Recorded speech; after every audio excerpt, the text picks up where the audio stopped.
this isn't typical training, right? This isn't the No. typical training experience. I mean, how does this compare to what you traditionally see in, with training providers? So usually some providers, like I said, they come in for the allocated time, they get their stuff done, and then that's it. You don't hear from them again. And one of the things that I like about PM-ProLearn is that you all do the exam cram sessions. And I think that those are so valuable because it's everybody coming together. And what I've realized is that there are a lot of times that students, they learn from their peers. So if their peers ask them a question, they're like, yeah, I remember when that person asked me that. And I remember what I said to that. So I know how to answer that question when I get to the exam. Mm. So it helps and it builds so much team spirit and that collaboration and that community. And I think that's one of the major pillars with PM-ProLearn. It's building a community and getting everybody on board and just, helping them to understand that the only way that we can succeed is together. Wow. That we all have to come together and we're all in this together. We're going to get this done. So that's pretty cool. That's what I like. That's what I like about PM-ProLearn. Now you mentioned exam. Yeah, that really does. You mentioned exam cram. Ian, can you talk a little bit about the exam cram? Sure. So the exam cram is it's a 2-day focus session. It's 4 hours in the evening for 2 nights in a single week, and it's essentially it's exactly what the name kind of throws it down to is it's a final cram session. But instead of a typical, think the night before the exam, cramming the information, what we do in those sessions is we sit you down with what we like to call our PMP whisperer, who's one of our instructors who created the class himself. And we dissect the question. So instead of forcing the more information into your head and making you, hey, remember this one tool or technique, instead it goes along the lines of saying, this is how the questions are designed. This is how the questions are going to try and trick you. This is how you need to find your way through it. And we jokingly say, everybody remembers the old Contra code from Nintendo, right? Up, down, left, right, BA, select, start, right? Give me some lives. It's a cheat code for the exam because it teaches you when you look at the question how to walk your way through it and pick the right answer, because the exam is exceptionally confusing in terms of how the answers are laid out. And with this session, what it does is it says, okay, here's the things to focus on in the question. Here's the things to focus on in the answers. Here's how you kind of throw away these two because they don't belong. And the exam is designed to make you pick the most right answer, right? So both of them could be right. One's kind of right. One's always right. Right. And that's one of the things that we do. The other thing that we do is we get rid of what we call the noise of the question, the information that doesn't matter either in the question or in the answers, to help you weed those things out. Because the thing that most people would get wrong on that question, PMI lovingly puts that as an appropriate choice for the exam. Nice. And so in order for you to prevent you from falling into those pits and choosing the most often incorrect answer, we teach you how to find those and don't go over there, do not enter kind of a thing. Yeah, because I took my exam it was almost 6 years ago. And obviously it's changed quite a bit. Don't look so surprised, Sanya. She's like, what? You're so old. Yeah, it was a different exam back then, but I always kind of prided myself on being a pretty decent test taker. And I found that there were a lot of people that just were super stressed about, they felt like they had a good grasp of the material, but they were more afraid of the exam experience than they were learning the material. And I think that sounds like a really good way to kind of break down that barrier if you're the kind of person that traditionally just struggles with test taking. Yeah. You have something to add to that, or? No? I don't know. Tim, can you hear me? Oh, I can hear you. Yeah, I didn't hear you call my name. I'm sorry. No, I thought you were getting ready to say something, so I tried to cue you up. I always have something to add if you call my name out. So, yeah, go for it. The exam cram is a super duper course, and we have a lot of students come to that. They may have taken their PMP training from some other provider, right? Or maybe they did a lot of self-study. But they're like, man, my exam is 2 weeks from now, and maybe I really need to talk to an expert here that can help me, you know, dial in my thinking and my reasoning to these exam questions. So that's what it's designed for. It's that last, you know, shot of PMP knowledge and test taking strategy that can help just tons of people. If you're one of our students or even somebody else's, just come take this, you know, 8-hour course from us, and you're going to feel so much more confident, prepared for the exam. No, it's huge. That's a huge confidence builder. And I think a lot of people are afraid of what happens on the backside, right? So you go take your exam and you get that craziness out of the way and you find out you passed, and then you're all excited, but then they're like, like I have to maintain this certification. And I think that sometimes goes into the calculus of someone trying to figure out whether they should certify in the first place anyways. Is like, I'm not sure if I want to deal with the recertification or maintaining a certification on the back end. Ian, can you explain a little bit about what maintaining a certification looks like?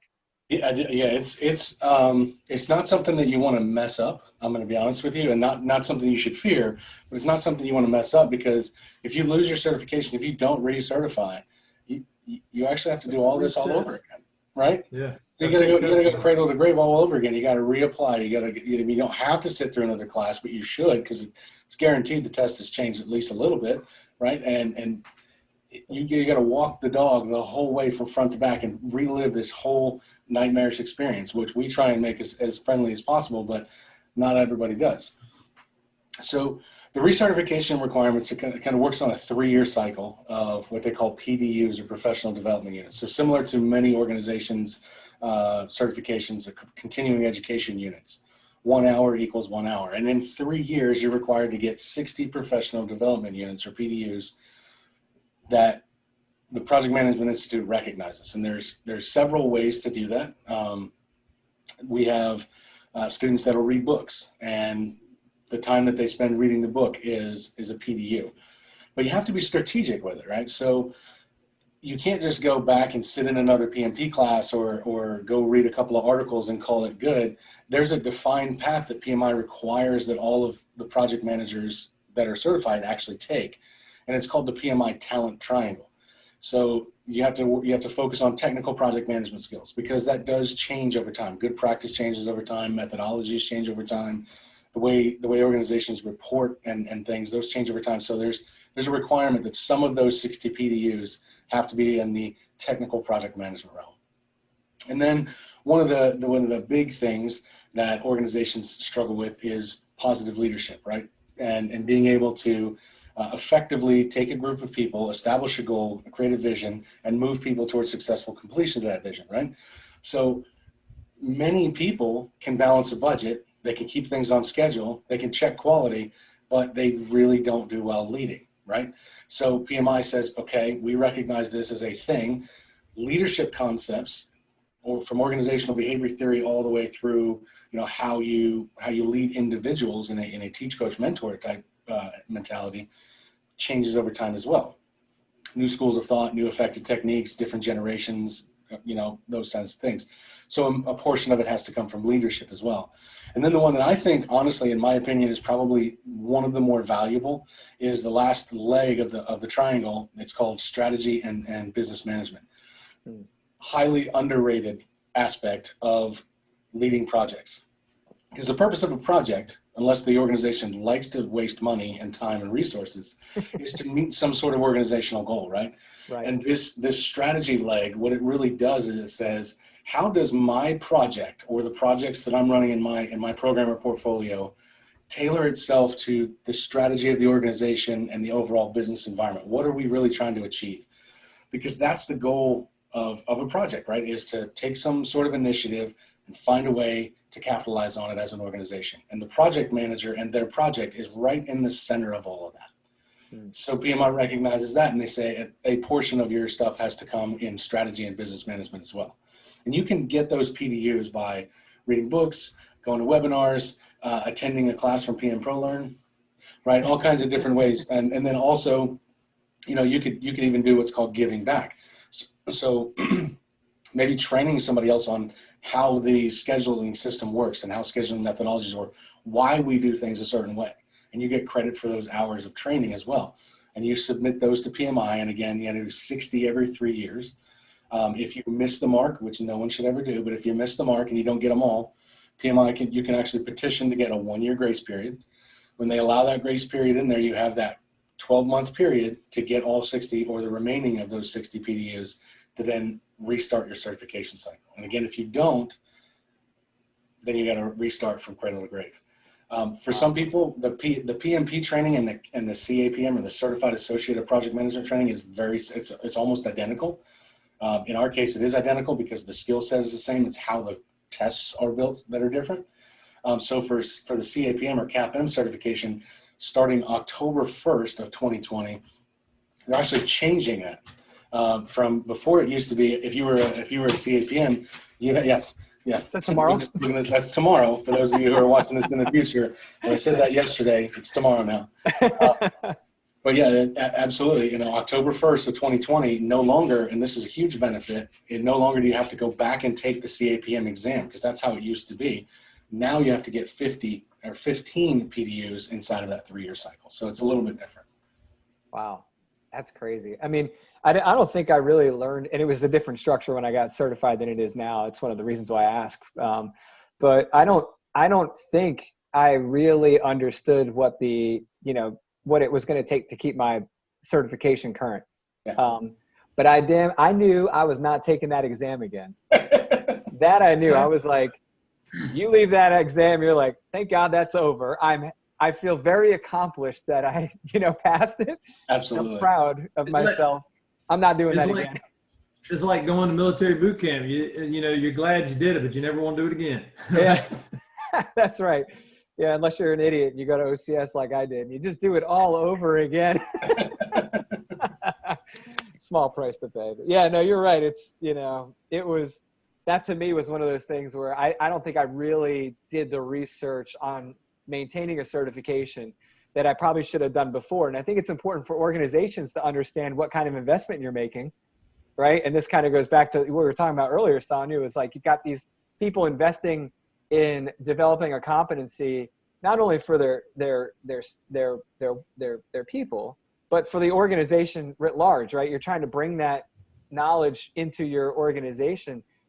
You have to understand you have to be intentional about maintaining that knowledge and maintaining that certification in your organization, and kind of fostering an environment that sustains it. Well, PMI, it's interesting to see how they have really established themselves, and they haven't faltered in being the most recognizable and respected body for certification in the project management world, right, of work.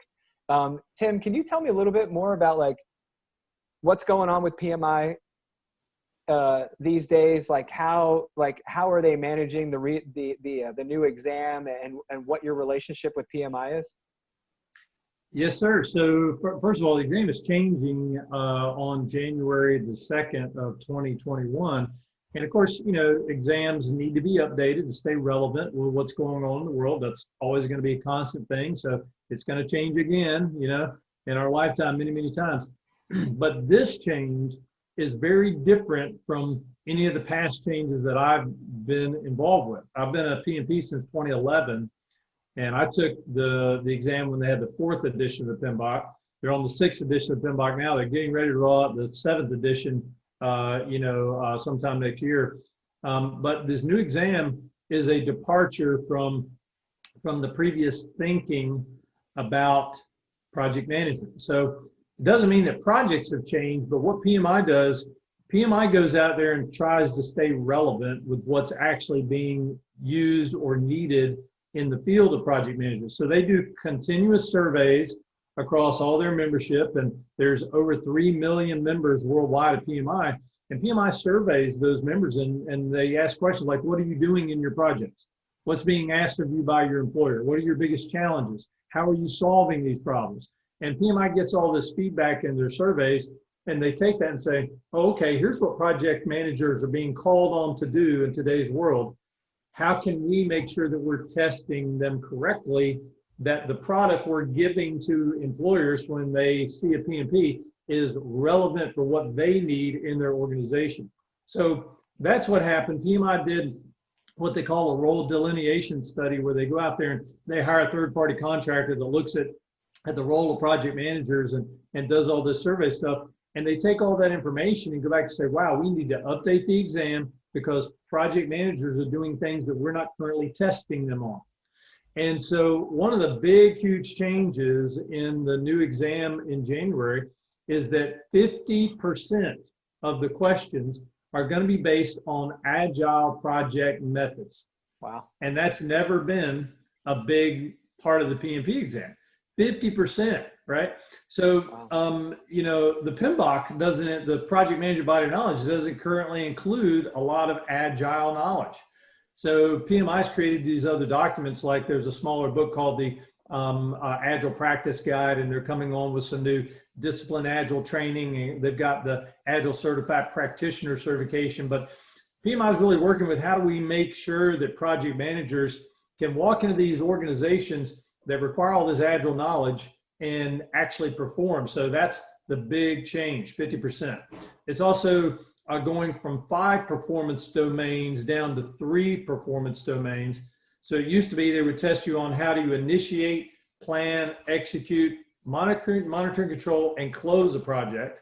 And now they're going to test you on your knowledge of the business environment of your project.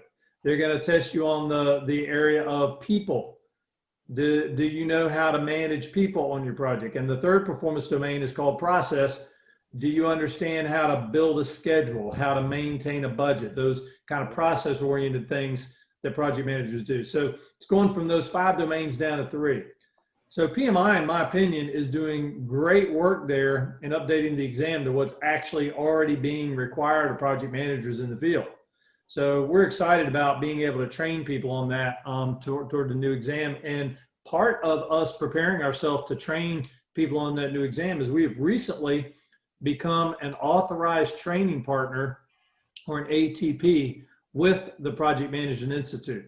So PMI it's a brand new program, and PMI went out there and sought training companies like ours, like PM-ProLearn, to come on board with them and partner and collaborate on getting people trained in a very organized and structured framework, so that we know that everybody that comes through one of these ATP training providers is getting the same consistent, you know, material, and they're being trained to the same standards, and they're really going to be prepared to not only pass the exam, but to walk out into the work world and be able to implement those new agile concepts out there. So our partnership with PMI is we became an authorized training partner, and now we're in, we were just in a meeting with PMI earlier today, collaborating with them on different things. Like we were in a meeting with their government relations manager about how can we partner with PMI and collaborate to help government agencies and the federal and state governments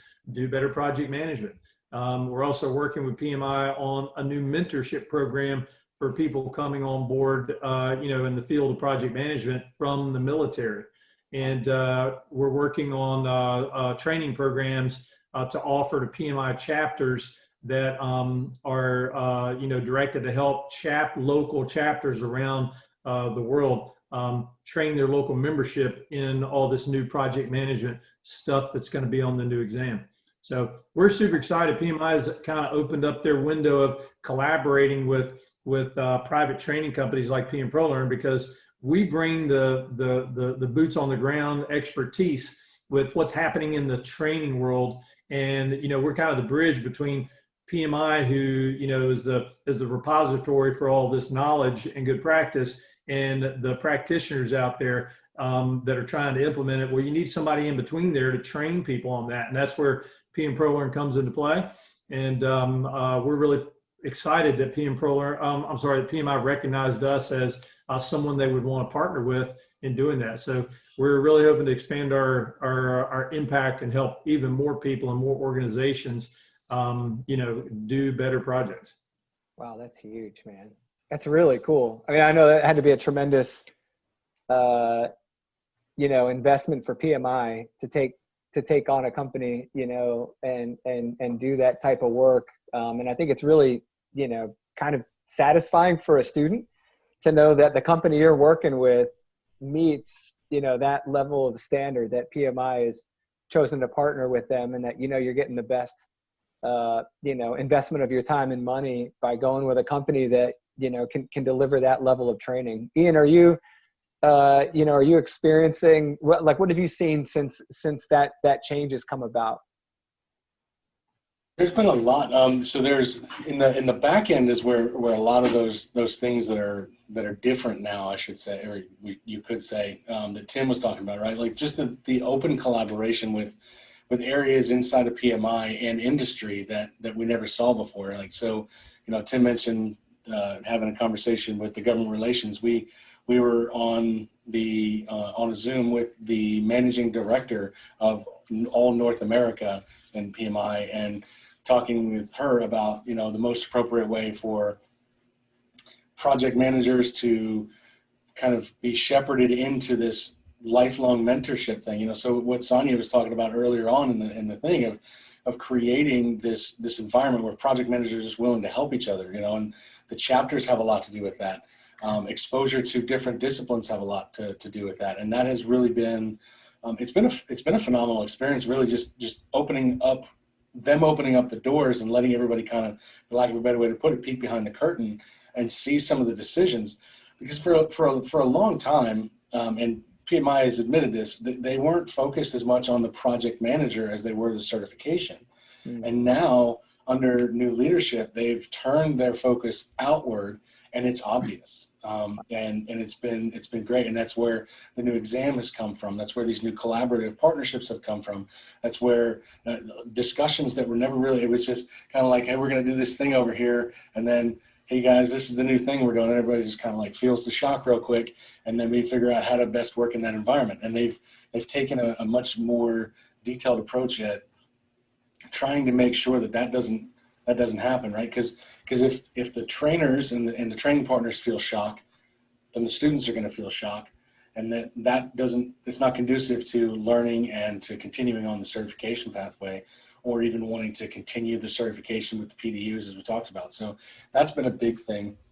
The other thing is being on board with PMI and their ATP program, it's opened different doors to different agencies that we would have never really either thought to collaborate with or would have been able to have access to collaborate with. So it's been a very, very healthy relationship that we've had with them, and it's been very consistent and constant. And we see emails from PMI all the time about, hey, have you guys thought about this? And have you thought about that? And hey, what do you guys think about this? And that's been the really fun part, is what do you guys think? And they're eliciting feedback, which is awesome.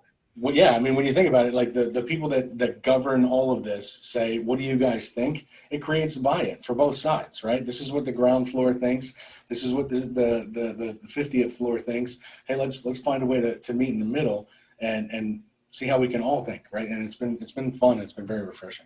Well, that shows they're practicing what they preach, right? I mean, that's great to hear. And that provides so much value to the end user, right? To use an agile kind of approach to this, like it really does provide so much value to a student, because the more obviously through a relationship like that with PMI, you become a better training company, right? You become more exposed, they become smarter, and then all of that rolls right into the experience the student gets with you guys. That's huge, man. That's amazing. Perfect. It's a stakeholder strategy. It's a stakeholder strategy, allowing the stakeholders input and allows everything to flow. There's an information conduit that goes, in every direction now, which is fantastic. Crazy to me. Make sure to check out eastpartnership.org for more.